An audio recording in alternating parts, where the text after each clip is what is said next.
Oke, Bang, berarti kan ini kayaknya sepertinya jauh dari kata berdamai ya. Saling melaporkan, ada laporan baru, bahkan Bunda juga melaporkan 3 laporan lagi kan.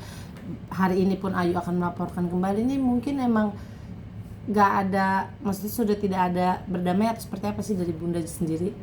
Nanti rekan saya tambahkan, cuma intinya kalau kami pelajari prosesnya dari awal, Bu Ashanti maupun manajemen itu sudah membuka ruang. Kalau dibilang nggak mau damai, dari awal mereka sudah baik mau damai. Tapi laporan polisinya pun yang dilaporkan awal itu Mbak, itu diam-diam dan nggak di blow up ke publik. Karena masih berharap ada restoratif justice sebenarnya. Tapi tiba-tiba dia sendiri yang blow up, bilang ada pemerasan. Di sini awal pun kami rasa tidak perlu di blow up. Tiba-tiba ngomong sana sini. Nah, akhirnya kami rasa ini sudah banyak yang dirugikan. Kami awalnya mewakili PT HDN namanya. Ini rekan-rekannya Mas Anang yang merasa dirugikan karena ada satu pembatalan kontrak gara-gara kejadian dan isu ini. Makanya kami laporkan. Ternyata setelah kami laporkan Bu Ayu, tiba-tiba ada panggilan dari manajemen bahwa Bu Ashanti dan Mas Anang mau diskusi dengan kami. Ternyata eskalasinya makin membesar, makanya ada tindakan-tindakan hukum ini. Kami rasa makin banyak yang akan dirugikan kalau ini tidak disudahi. Laporan-laporan yang tidak penting itu. Mungkin rekan saya mau tambahkan? Tambahan dikit sebenarnya, ini kalau dari segi hukumnya ini kan tadi pertanyaannya apakah damai atau seperti apa. Dari awal sebenarnya kalau kita lihat kasus ini, Mbak Ayu ini adalah orang yang dikasih makan oleh Mbak Arsanti. Dan ini udah berapa tahun, dan tidak cuma setahun, sampai diberikan kepercayaan bahkan keuangan, orang yang dipercayakan bahkan, dan dikasih makan juga ya. Ini kita kan ada di timur ini sebenarnya, bahkan udah Bu Arsanti kasih makan, dikasih kepercayaan, sekarang blow up hal-hal yang ini sangat sensitif dengan profesinya Bu Arsanti. Karena kan pekerja seni ini sangat sensitif dengan isu-isu ini. Artinya apa yang dilakukan oleh Mbak Ayu ini langsung menghantam kehidupannya Bu Arsanti, karena beliau adalah pekerja seni. Isu-isu yang tidak benar, itu isu-isu yang gosip dan segala macam yang buruk, itu sangat-sangat sensitif dengan pekerjaannya Bu Arsanti. Ya saya ajak teman-teman berpikir gimana orang yang udah diberi makan, dikasih kepercayaan, terus sekarang menghantam orang yang memberi dia makan, langsung ke sumber utama penghasilannya sebagai pekerja seni gitu. Jadi teman-teman aja yang dapat menyimpulkan. Itu buat saya nggak mengerti lagi logika itu seperti apa gitu. Kita ini masih hidup di timur gitu, kita kan ada timur ya. Itu sih yang saya tuh nggak ngerti logika mana yang dapat gitu. Saya dari logika mana nih kira-kira saya bisa memahami tindakan dia itu gitu loh. Berarti sedikit terganggu mentalnya Bunda Ashanti sendiri? Enggak sih, maksudnya justru Bu Ashanti tetap jualan kue dan lain-lain. Cuma rekan-rekan bisnisnya justru saling support dan mensupport Bu Ashanti untuk ini mulai tereskalasi ke samping. Makanya kami justru Bu Ashanti tetap beraktivitas seperti biasa, namun banyak pihak-pihak yang peduli, makanya diskusinya sama kita. Tapi pada saat ini balik lagi kami tekankan, kami akan fokus di laporan yang sudah masuk dan pendampingan ke pihak-pihak yang dilaporkan oleh Bu Ayu. Kami sekali lagi ada 17 orang tim kami akan terus dampingin Bu Ashanti dan PT maupun rekan-rekan yang terlapor maupun yang melaporkan Bu Ayu. Bang, satu lagi. Yang terkait itu, yang pas press conference kan yang di Lumire udah disampaikan Bu Arsanti, itu bijaknya beliau ya, klien kami ini. Ya dia memahami hidup ini, ya dia bilang ini bagian dari kehidupan, ada masalah, tapi dia tidak jadi gentar. Ya dia tetap ya, karena dengan adanya cobaan ini dia tetap makin dekat ke Tuhannya. Jadi ini menurut dia ini adalah cobaan yang harus dihadapin. Ya walaupun dia udah kasih orang makan, kasih kepercayaan, terus dihantam dia, buat dia ya, kalau saya ingat lagi apa yang disampaikan Bu Arsanti, ya Allah Pak pasti menguatkan dia. Benar Ya. Bang, satu lagi Bang, Ya. ini ada kutipan yang mungkin saya lihat di beberapa portal media, kalau bahwasanya dia juga sempat dalam tekanan menandatangani pengakuan penggelapan dana itu karena diancam dan dimasukkan ke dalam satu ruangan lah, diancam gitu, untuk akhirnya suruh tanda tangan, suruh ngaku emang melakukan penggelapan gitu di atas materai. Ini mungkin gimana sih? Nah, ini yang menarik Bu. Jadi kalau dibilang diancam juga kami nggak paham maksudnya dia nih diancam gimana. Yang jelas ada 3 surat yang dia bikin, ada banyak statement-statement di situ juga jelas dia merasa tidak dibawa tekanan, ada didampingi suami, ada juga yang didampingin mertua, dan dia bilang diancam untuk mengaku lah, dia sendiri yang mengaku di media. Dia bilang dia hilaf. Nah, yang hilaf itu yang kami laporkan, dan polisi dengan sangat jeli, dengan sangat tenang juga akhirnya menetapkan tersangka.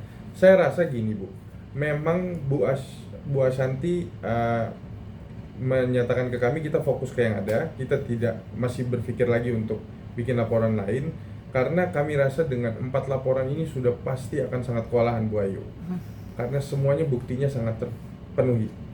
Nah, balik lagi kami rasa tuduhan-tuduhan tentang di bawah tekanan dan lain-lain, tolong jangan menjilat ludah sendirilah.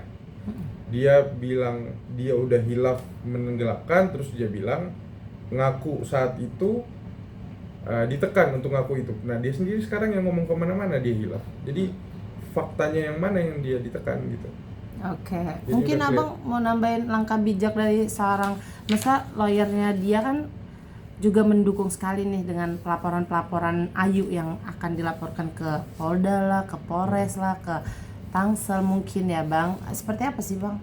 Ya, oke, sebelum sampai ke sana dikit, saya ada sedikit sebenarnya ya menambah dikit yang disampaikan rekan saya Pak Atta.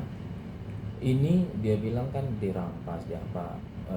Kita lihat sebenarnya ini sangat sederhana, sangat simpel. Simpelnya adalah dia karyawan, dia bekerja sama Bu Arsanti, dikasih kepercayaan, terus menghancurkan kepercayaan itu dengan mengambil dana dari Bu Arsanti. Kemudian ada pengakuan, ada suaminya, ada segala macam. Kemudian yang harusnya Bu Arsanti bisa laporkan dia langsung ke polisi, tapi dia membuka hatinya, klien kami ini membuka hatinya untuk memaafkan. Nah, dengan kesadaran sendiri, jadi tidak ada perampasan. Udah ada kan berita acara, suaminya juga di sana, segala macam, dan memang benar dia mengambil haknya Bu Arsanti.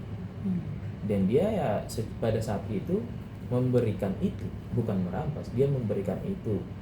Jadi tidak ada masa perampasan, karena dia merasa, ya sebagiannya kan manusia merasa dia ngambil hak orang lain, ya dia mengembalikan pada saat itu. Nah, sekarang dia sampaikan hal lain itu, jadi bahasa perampasan itu menurut saya sangat jauh gitu loh. Kita yang ngambil duit orang Ya. sangat menyesatkan kan? Ya.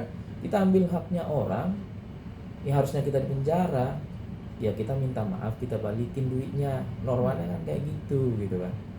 Karena kan ya semua kan yang diambil kan ada buktinya, rekening, transfer segala macam kan ada. Itu bukan berdasarkan katanya atau gosip aja. Nah, kemudian sebenarnya kemarin kami sempat melihat respon dari saudara Ayu dan bapak lawyernya. Kami jujur berpraktek biasanya di korporasi, tapi juga kita ada perkara yang menyangkut pribadi, kita tidak sungkan untuk melakukan pro bono untuk hal-hal yang inilah masyarakat, untuk sosial.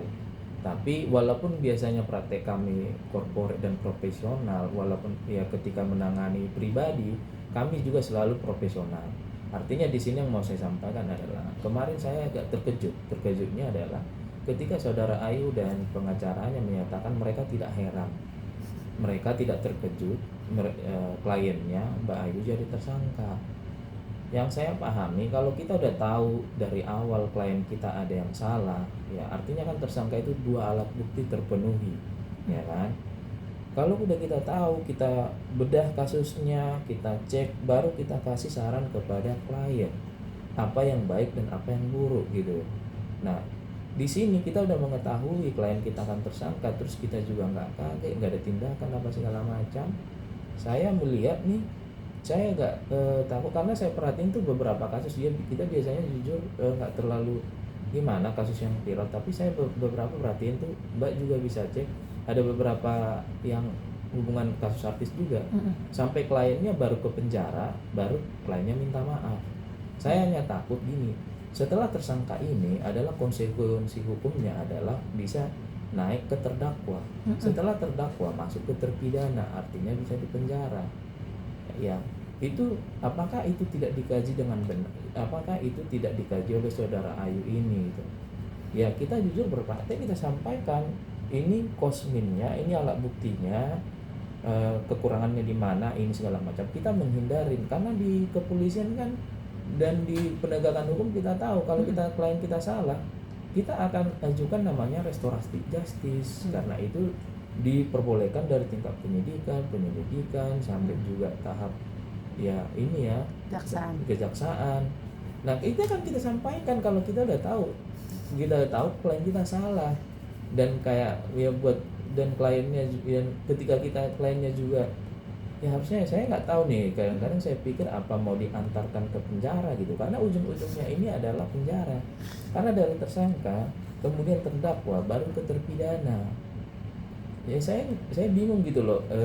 Saya sebagai lawyernya Mbak Santi nih, ya di sana aja sudah mengakui, apalagi yang mau saya buktikan gitu. Kayak apa yang mau dipertanyakan lagi? Logikanya ya apa yang mau saya buktikan lagi, orang udah ngaku kok. Oke, gitu. Menang telak ya Bang jatuhnya. Udah telak, kesian. Dimenangkan langsung. Oke, terima kasih Bang. Terima kasih.